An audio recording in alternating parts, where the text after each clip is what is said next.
வணக்க மக்களே, நீங்க பார்த்துட்டு இருக்கிறது வெட்டி பேச்சு. நான் உங்க கமலஹாசன், சித்தார்த், ரகுல் பிரீத் சிங், பிரியா பவானி சங்கர், எஸ்.ஜே. சூர்யா, விவேக், மனோபாலா, ஜெகன், பாபி சிம்ஹா மற்றும் பலர் நடிச்சு பிரம்மாண்ட இயக்குனர் சங்கர் இயக்கத்துல இப்போ தியேட்டர்ஸ்ல வெளியாயிருக்க இந்தியன் 2 படம் எப்படி இருக்குன்னு இந்த வீடியோல பார்க்க போறோம். வாங்க வீடியோக்குள்ள போலாம்.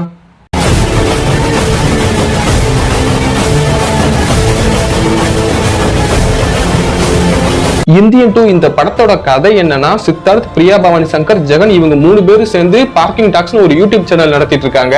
இந்த யூடியூப் சேனல்ல சொசைட்டில நடக்கிற லஞ்சம் மாதிரியான ஊழல்களை எதிர்த்து எக்ஸ்போஸ் பண்ணி வீடியோ போட்டுட்டு இருக்காங்க.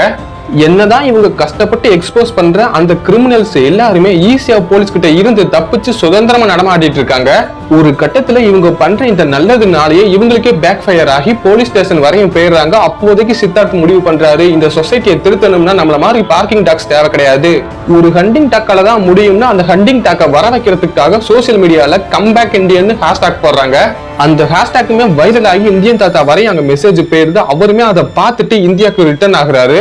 அப்படி இந்தியா வந்த அவரு இளைஞர்களை பார்த்து ஒரு வேண்டுகோள் கொடுக்கிறாரு. என்ன சொல்றாருன்னா, லஞ்சத்தை ஒழிக்கணும்னா ஃபர்ஸ்ட் உங்க வீட்டுல இருந்து ஆரம்பிங்க, நீங்க உங்க வீட்டுல களை எடுத்தாதான் ஒட்டு மொத்தமா இந்த ஊழலையும் லஞ்சத்தையும் ஒழிக்க முடியும்னு ஒரு அட்வைஸையும் கொடுக்கிறாரு. அதை கேட்ட யங்ஸ்டர்ஸுமே அவங்க வீட்டுல இருந்து ஸ்டார்ட் பண்றாங்க. இங்கிட்டு அதே மாதிரி இந்தியன் தாத்தாவுமே ஊரடிச்சு உலையில போற பணக்காரங்களை அவரோட ஸ்டைல்ல அவர் எதிர்கொள்ள கிளம்புறாரு. இதுக்கப்புறம் கதையில எதிர்பாராத பல சம்பவங்கள் நடக்குது. ஃபைனலா இந்தியன் தாத்தாவும் யங்ஸ்டர்ஸும் சேர்ந்து இந்த லஞ்ச ஊழலை அழிச்சாங்களா இல்லையாங்கிறத இந்த படத்தோட மொத்த கதையே. இப்போ இந்த படத்தோட பாசிட்டிவ் சைட் பாத்திரலாம். ஃபர்ஸ்ட் பாசிட்டிவ்னா, டெக்னிக்கல் வைஸ் இந்த படம் பயங்கர ஸ்ட்ராங்கான படம். டைரக்டர் சங்கரோட படங்கள் எல்லாமே பிரம்மாண்டமா இருக்கும், செம சவுண்டா இருக்கும் டெக்னிக்கல் வைஸா. அதே மாதிரி இந்த படமுமே சினிமோட்டோகிராஃபி, ஸ்டண்ட், விஎஃப்எக்ஸ், எஸ்எஃப்எக்ஸ் எல்லாமே பயங்கர சவுண்டா தான் இருந்துச்சு. அதே மாதிரி இந்த படத்துல ஆக்ட் பண்ணியிருந்த எல்லாருமே அவங்களுக்கு கொடுக்கப்பட்ட கேரக்டரை தரமாவே பண்ணியிருந்தாங்க. குறிப்பா நம்ம உலக நாயகனை பத்தி சொல்லியே ஆகணும்.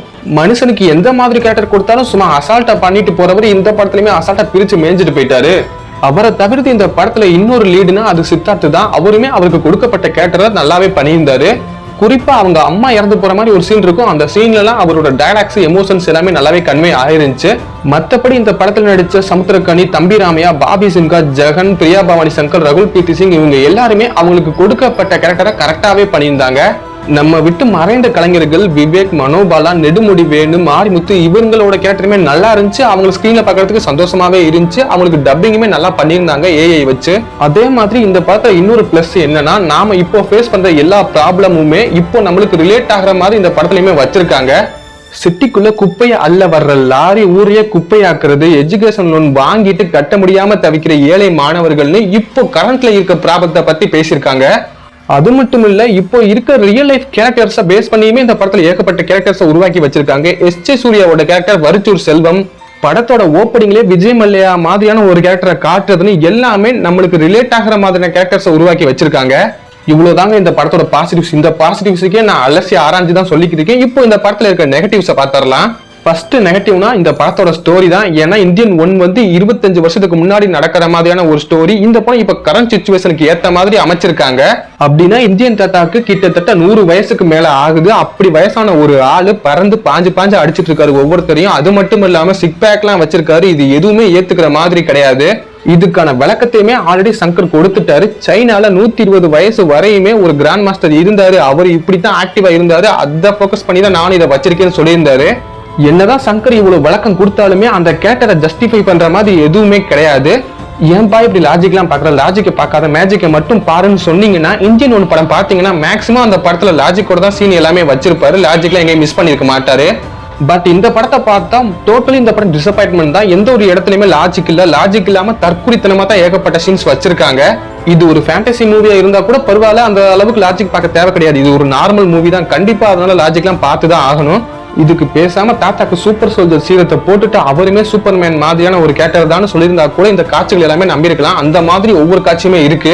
சரி, படத்துல கதையும் லாஜிக் தான் இல்ல, இந்த படத்துல ஸ்கிரீன் பிளேவாவது ஒழுங்கா இருக்கான்னு பார்த்தா ஸ்கிரீன் பிளேவுமே இந்த படத்துல ஒழுங்கா பண்ணல.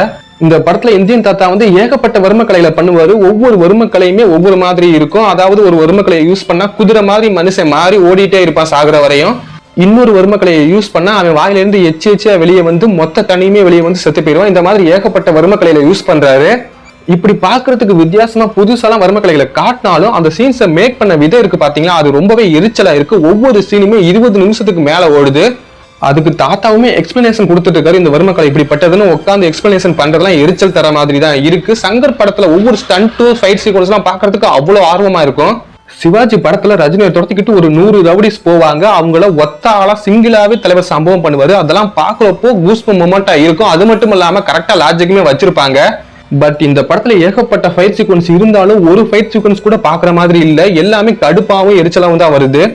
சரி, படத்துல ஸ்டண்ட் ஃபைட் சீக்வன்ஸ் தான் இப்படி இருக்கு, மத்தபடி டிராமா எமோஷன்ஸ் எல்லாம் நல்லா இருக்கும்னு பார்த்தா அதுவுமே இந்த படத்துல சுத்தமா ஒட்டல. படத்துல ஒருத்தன் தப்பு பண்றானா அந்த கேரக்டரை பார்த்து நம்மளுக்கே கோபம் வரணும், அவனை எவனாவது அடிக்க வரணும்டா, நம்மளே அடிக்கணும்னு தோணணும். ஆனா அந்த மாதிரி எவனை பார்த்தாலுமே தோணல. சித்தார்த்துக்கும் சமுத்திரகனிக்கும் ஒரு பாண்டிங் இருக்கும். அந்த பாண்டிங் உடையிறப்போ நம்மளுக்கும் ஒரு எமோஷன் வரணும். அந்த எமோஷன் சுத்தமா கனெக்ட் ஆகல. மொத்தத்துல இந்த படத்துல எல்லாமே ஆர்கானிக்கே கிடையாது, எல்லாமே ஆர்டிபிஷியலா பண்ணிருக்காங்க, பண்ணணும்னு பண்ணிருக்காங்க. அதனால இது எதுவுமே நம்ம கூட ஒட்ட மாட்டேங்குது. அடுத்த நெகட்டிவ்னா இந்த படத்தோட டியூரேஷன் தான். இந்த படம் 3 மணி நேரத்துக்கு மேல ஓடக்கூடிய ஒரு படமா இருக்கு. வழக்கமான சங்கர் படங்கள் எல்லாமே 3 மணி நேரத்துக்கு மேல தான் ஓடும். பட் அது எல்லாமே ரசிக்கும்படி தான் இருக்கும். இன்னும் கொஞ்சம் ½ hour சேர்த்து கூட எடுப்பான்ற மாதிரி பண்ணி வச்சிருப்பாரு. ஆனா இந்த படத்துல எதுக்குடா இந்த அளவுக்கு பண்ணி வச்சிருக்குன்ற மாதிரி இருக்கு. அதுக்கு சங்கரே ஒரு விளக்கம் கொடுத்திருந்தாரு. இந்தியன் 2 இந்தியன் 3 ரெண்டுமே ஒரே ஒரு படம் தான். ஆனா அந்த படத்துல ஏகப்பட்ட சீன்ஸை கட் பண்ண முடியலையா, ட்ரிம் பண்ண முடியலையா. எல்லா சினிமே ரொம்ப நல்லா வந்துருந்துச்சான். அதனால தான் இந்த படத்தை 2, 3 மாத்தி வச்சிருக்காராம். பேசாம ரெண்டையும் கட் பண்ணி ஒரே படமா கொடுத்திருந்தா கூட பார்க்க முடியும் போல, அந்த அளவுக்கு தான் இந்த 2 இருந்துச்சு. இதெல்லாம் விடுப்பா, படத்துல மியூசிக்காவது எப்படிப்பா இருந்துச்சு, அனிருத் தானப்பா போட்டிருக்காருன்னு கேட்டீங்கன்னா அனிருத்துமே இந்த படத்துல வேஸ்ட் பண்ணிட்டாரு. இப்போ இருக்க கரண்ட் சிச்சுவேஷனுக்கு அனிருத் தான் பீக்ல இருக்காரு. ஒவ்வொரு படத்துக்குமே தெறிக்க விட்டுருக்காரு அவரோட மியூசிக்னா. இப்போ இருக்க தெலுங்கு படம் தேவராக்க கூட சும்மா பின்னிருக்காரு. ஆனா இந்த படத்துல அவரோட கான்ட்ரிபியூஷன் சுத்தமா கிடையாது. ஏஆர் ரகுமானோட அந்த கப்பல் ஏறி போயாச்சு அந்த தீம் சாங் மட்டும் இந்த படத்துல அங்கங்க வரும். அப்போதைக்கு மட்டும் கூஸ்பம் மொமெண்டா இருக்கு. மத்தபடி இந்த படத்துல பேக்ரவுண்ட் ஸ்கோர், சாங்ஸ் எல்லாமே வேஸ்ட் தான். இன்னும் இந்த படத்துல நெகட்டிவ்ஸ் ஏகப்பட்டது இருக்கு. நான் சொல்லிக்கிட்டே அடிக்கிட்டே போவேன். ஆனா இதோட நிப்பாட்டிக்கலாம் இந்த வீடியோவை. மொத்தத்துல இந்த படம் எப்படி இருக்குன்னு கேட்டீங்கன்னா, இந்த படம் ரொம்பவே பிலோ ஆவரேஜான படம் தான். இந்த படத்துக்கு வெட்டி பேச்சோட ரேட்டிங் 2.25 அவுட் ஆஃப் 5. இந்த வீடியோ பிடிச்சுன்னா மறக்காம லைக் பண்ணிக்கங்க. நீங்க இந்தியன் 2 படம் பாத்தீங்கன்னா படம் எப்படி இருந்துச்சுன்னு உங்களோட ஒப்பீனியனை கீழே கமெண்ட் பண்ணுங்க. அடுத்து ஒரு நல்ல வீடியோல சந்திக்கும் வரை டட்டா பை பை ஓட்டா.